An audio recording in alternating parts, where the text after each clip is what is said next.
Okinde mag apisa ariyo mag Obila Masinde Baraza kod Duncan Kiprono mitudo gi chielo gi magina kendo hinyo ja ohala Boniface Mwangi e kinde ng'anyo manyoro okwedo weche maliekore e mbui no Obilago gin achije kendo ni gin ema ne gichielo Boniface gi magina kane gitwa gi jofwamb weche tesend Obila ma Capitol Hill kama Obilago ogeng'negie.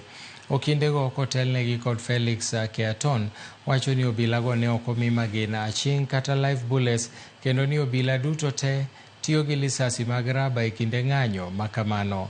Gidwaro ni mondo okwach kich kod duol mochung'ne nono Obila IPOA otim nonro kendo yud ler e wi masirano kama oting'o nono maler nonro mag Obila mane ochielo Boniface gi magina kod nonro mag lisasi mane otigodo. And they recorded statements with the DCI Homicide Division, whereby they recorded statements under inquiry.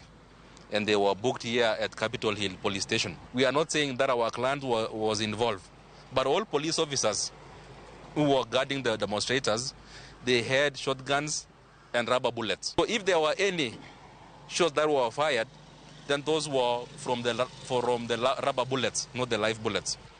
The investigations that are being carried out by the DCI and the IPOA, the same is not sufficient at this juncture, and that is why our clients will be arraigned in court today, this morning, so that we deal with the issue of custodial.